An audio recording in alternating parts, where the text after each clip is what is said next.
सो ध्यान से सुनो। एक समय योगी राज नारद जी दूसरे की हित की इच्छा को अनेक लोकों में घूमते हुए मृत्यु लोक में आ पहुंचे। वहां अनेक योनियों में जन्मे हुए प्राय सभी मनुष्यों को अपने अपने कर्मों के द्वारा अनेक दुखों से पीड़ित होकर देखते हुए सोचा कि यत्न करने के से निश्चित ही प्राणियों के दुखों का नाश हो सकेगा। ऐसा मन में विचार सोचकर विष्णु लोक को गए।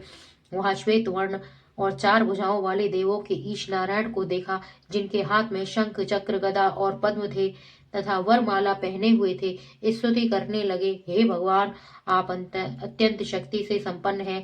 मन तथा वाणी आपके नहीं पा सकती। आप आदि मध्य अंत नहीं है, निर्गुण स्वरूप और षष्टि के भूत व भक्तों के दुखों को नष्ट करने वाले हो।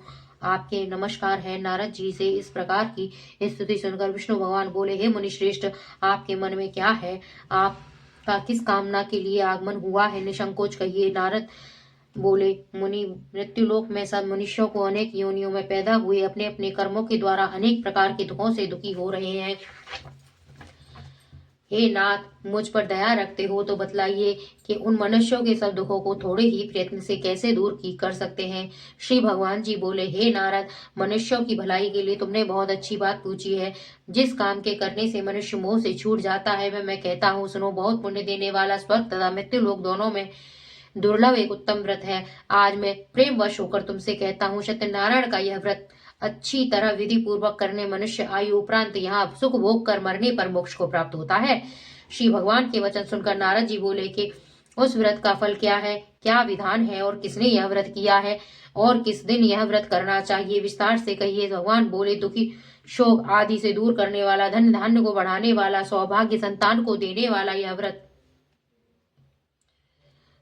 सब स्थानों पर विजय करने वाला है। भक्ति संतान को देने वाला यह व्रत सब स्थानों पर विजय करने वाला है। भक्ति और श्रद्धा के साथ किसी भी दिन मनुष्य श्री सत्यनारायण को प्रातः के समय ब्राह्मण और बंधुओं के साथ धर्म पारायण होकर पूजा करे।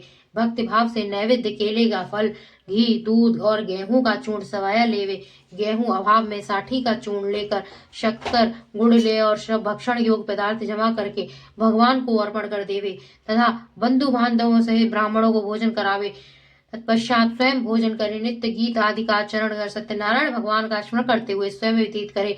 इस तरह व्रत करने से मनुष्य की इच्छा पूरी हो जाती है। विशेषकर कलिकाल में भूमि पर यह मोक्ष का सरल उपाय है।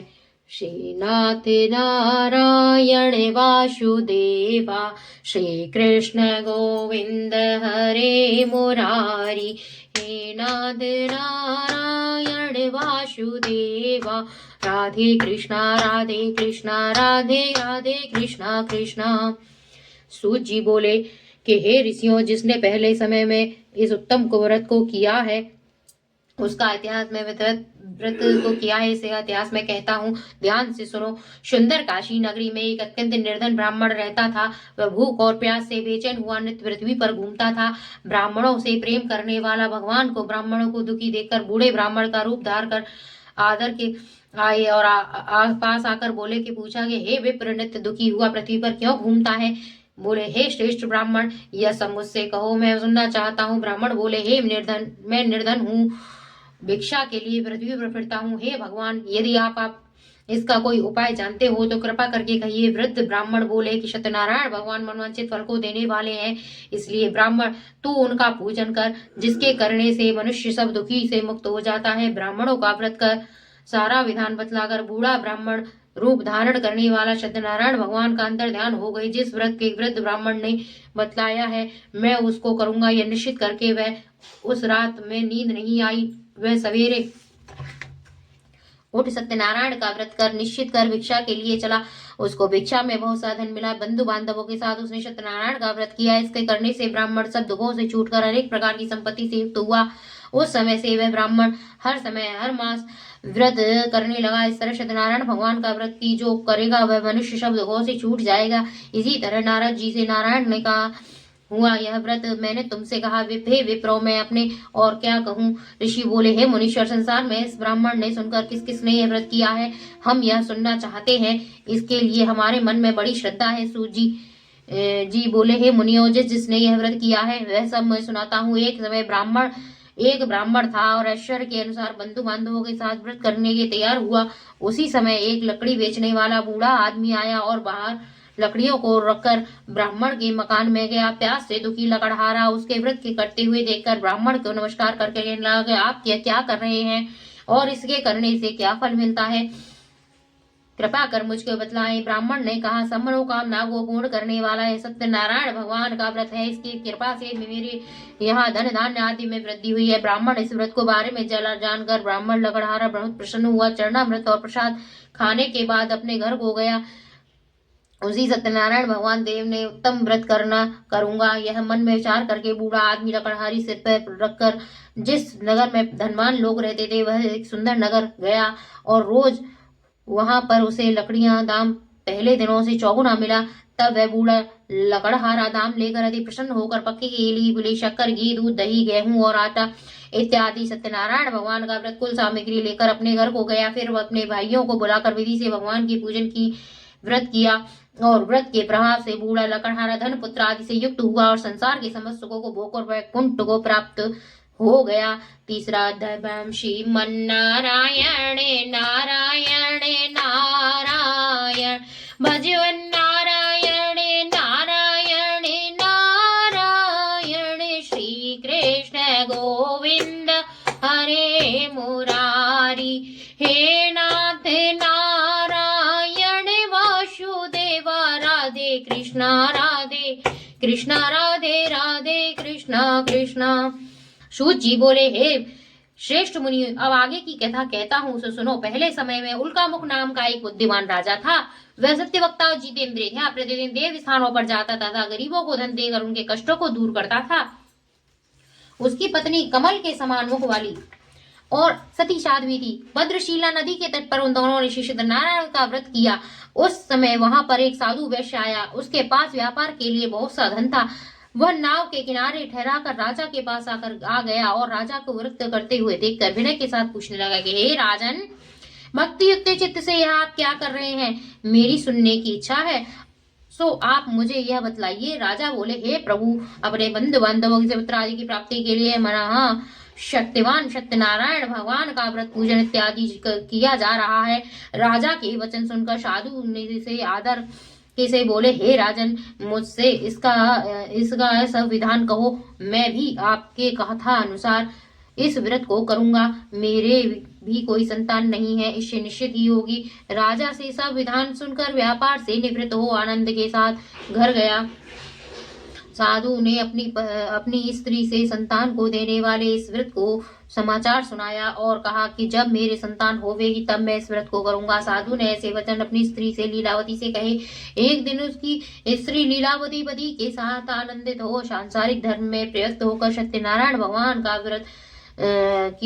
की कृपा से गर्भवती हो गई तथा 10वें महीने में उसके एक सुंदर कन्या का जन्म हुआ। दिनों दिन वह कन्या ऐसे बढ़ने लगी जैसे शुक्ल पक्ष का चंद्रमा बढ़ता है।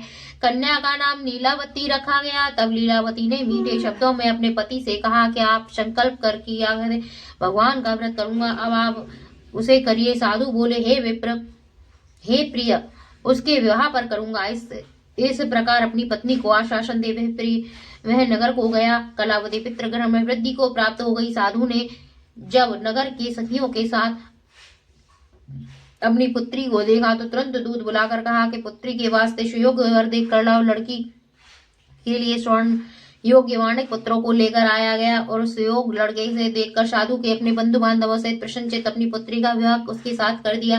किंतु दुर्भाग्यवश विवाह के समय भी व्रत करना भूल गया। तब श्री भगवान क्रोधित हो गए और शाप दिया कि तुझे दारुण दुख प्राप्त होंगे। अपने कार्य में कुशल साधु बनिया जामाता सहित समुद्र के समीप तत्पुर नगर में गया। वहां दोनों ससुर जमाई चंद्रकेतु राजा उस नगर में व्यापार करने लगे। एक रोज भगवान श्री सत्यनारायण भगवान की माया से प्रेरित कोई चोर राजा का धन चुरा ले गया। राजा के दूतों को देखकर चोर ने घबराकर भागते हुए राजा के धन को वही चुपचाप रख दिया जहां वह ससुर जमाई ठहरे हुए थे। जब दूतों ने उसके साधु वैश्य के पास राजा के धन को रखा देखा तो दोनों को बांधकर ले गए और प्रशंसा से दौड़ते हुए राजा के समीप जाकर बोले, यह दो और हम पकड़ कर लाए हैं, कृपा कर आज्ञा दे। और राजा के आज्ञा से उसके कठोर कारावास में डाल दिया गया। उसका सब धन छीन लिया। सत्यनारायण भगवान की श्राप दिया। उसकी पत्नी भी घर पर बहुत दुखी हुई और घर पर धन रखा हुआ चोर चुरा कर ले गई। शारीरिक मानसिक पीड़ा तथा भूख प्यास से दुखी तो अंत में चिंता में कलावती एक ब्राह्मण के घर गई। वहां पर सत्यनारायण भगवान का व्रत देखते हुए कथा सुनी, प्रसाद ग्रहण कर रात को घर आया। माता के कलावती से कहा कि पुत्री अब तक कहाँ रही, तेरे मन में क्या है? कलावती बोली, हे माता, एक ब्राह्मण के घर में सत्यनारायण भगवान का व्रत कन्या का वचन सुनकर शीलावती भगवान के पूजन की तैयारी करने लगी। लीलावती के परिवार बंधु बांधवों सहित सत्यनारायण भगवान का पूजन किया। वह मांगा कि मेरे पति दामाद शीघ्र राजा में, साथ ही प्रार्थना की कि आपका अपराध हुआ है वो क्षमा करो। सत्यनारायण भगवान के व्रत को संतुष्ट होकर राजा चंद्रकेतु स्वप्न में दर्शन देकर कहा कि हे राजन, दोनों वैश्यों को प्रातःकाल छोड़ दो, उनका धन सब तुमने ग्रहण किया है वे दे दो, नहीं तो मैं तेरा धन राज्य इत्यादि सब नष्ट कर दूंगा। राजा के ऐसे वचन कहकर भगवान अंतर्ध्यान हो गई। प्रातःकाल राजा चंद्रकेतु की सभा में अपने स्वप्न को सुनाया। फिर दोनों वाणिक पुत्रों ने कैद से मुक्त को सभा में बुलाया। दोनों के आते ही राजा को नमस्कार किया। राजा मीठे वचनों से बोले कि हे महानव, आप भावी वश ऐसा कठिन दुख प्राप्त हुआ है, अब तुम्हें कोई भय नहीं है। ऐसा कहकर राजा ने नए नए आभूषण पहनाए तथा उनको जितना धन लिया था उससे दोगुना धन देकर आदर सहित विदा किया। दोनों वैश्य अपने घर को चल दिए। श्री कृष्ण गोविंद हरे मुरारी, हे नाथ नारायण वासुदेवा, एक मात्र स्वामी सखा हमारे, हे नाथ नारायण वासुदेव। राधे कृष्ण राधे राधे। सूत जी बोले, वैश्य में मंगलाचरण करके यात्रा आरंभ की और अपने नगर में चला। उसकी थोड़ी दूर निकल पर दंडी वेशधारी सत्यनारायण ने उससे पूछा कि हे साधु, तेरी नाम में क्या है? अभिमान वाणिक हंसता हुआ बोला, हे दंडी, आप क्यों पूछते हो? क्या धन लेने की इच्छा है? मेरी नाव में तो बेल पत्ते भरे हैं। वैश्य कठोर वचन सुनकर भगवान को कहा, तुम्हारे वचन सत्य हो। दंडी ऐसी कहकर वहां से दूर चले गए और कुछ दूर जाकर समुद्र के किनारे बैठ गए। दंडी के जाने पर वैश्य के नित्य क्रिया करने के बाद नाव को चीटी देखकर अचंबा किया और नाव में बेल पत्ते आदि देखकर मूर्छित हो जमीन पर गिर पड़ा। फिर मूर्छा खुलने पर अत्यंत शोक प्रकट करने लगा। तब उसका दामाद बोला कि आप शोक न करें, दंडी का श्राप है, अंततः उसकी शरण में चलिए, तभी हमारी मनोकामनाएं पूरी होंगी। दामाद के वचन सुनकर साधु वाणिक दंडी के पास पहुंचा और अत्यंत भक्ति भाव से नमस्कार करके बोला, हे भगवान, मैं आप माया से मोहित ब्राह्मण आदि से भी आपके रूप को नहीं जानते, तब मैं अज्ञानी कैसे जान सकूंगा? आप प्रसन्न होइए, मेरे सामर्थ्य के अनुसार आपकी पूजा की मेरी रक्षा करो और पहले के समय समान नौका में धन भर दो। उसके भक्ति वचन सुनकर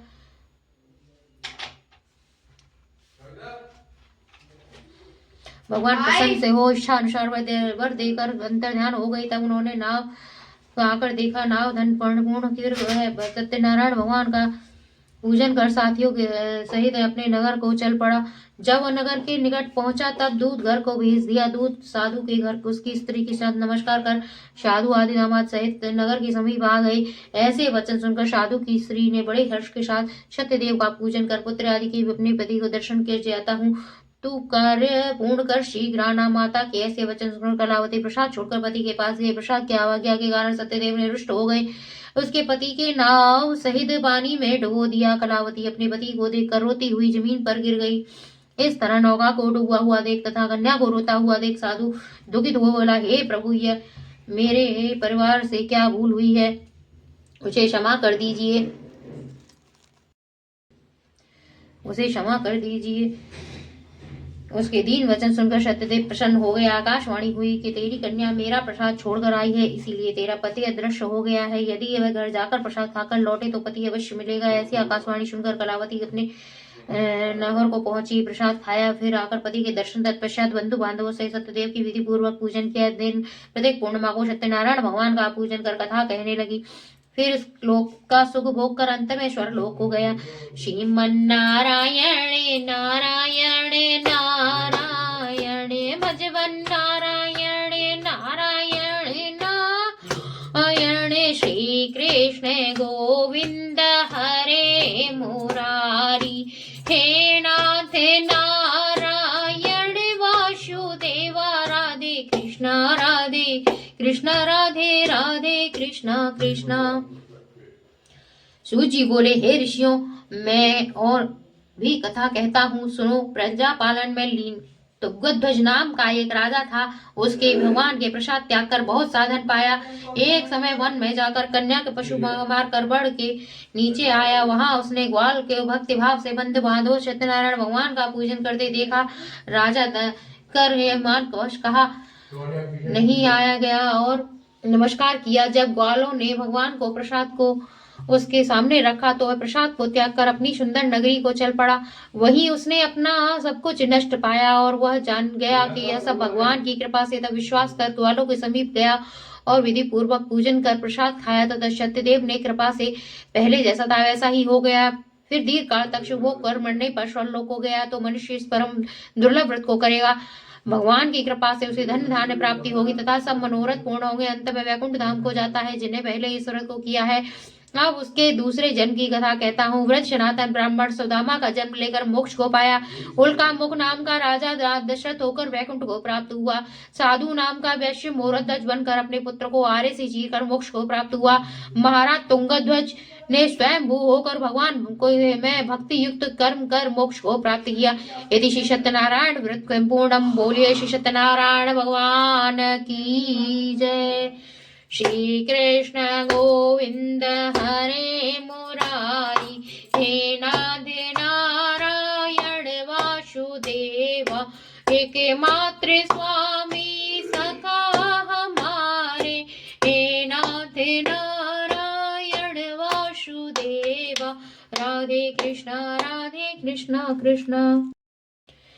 जय लक्ष्मी रमणा मैया जय लक्ष्मी रमणा। सत्यनारायण स्वामी जगे पात के हरणा। ओम जय लक्ष्मी रमणा। रत्न जड़ित सिंहासन अद्भुत छविराजे। नारद करत निरंजन घंटा ध्वनि बाजे। प्रगट भये कली कारण द्विज को दर्श दियो। मूढ़ा ब्राह्मण बने कंचन महल कियो। ओम जय लक्ष्मी रमणा। दुर्लभ भील कठारो इन पर कृपा करी। चंद्र चूर्ण के राजा जिनकी विपति हरि। वैश्य मनोरथ पा श्रद्धा तज दीनी। सो फल भोग्य प्रभु जी फिर स्तुति कीनी। भाव भक्त मय कारण छिन छिन रूप धर्यो।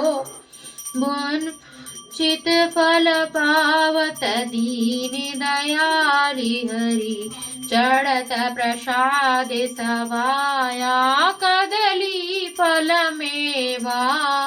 श्री सत्यनारायण जी की आरती जो कोई जन गावे। धूप दीप तुलसी से राजे सत्य देवा। कहत शिवानंद स्वामी कहत हरि हर स्वामी। मन वांछित फल पावे। ओम लक्ष्मी नारायण हरि। श्री सत्य नारायण हरि। सत्यनारायण भगवान की जय।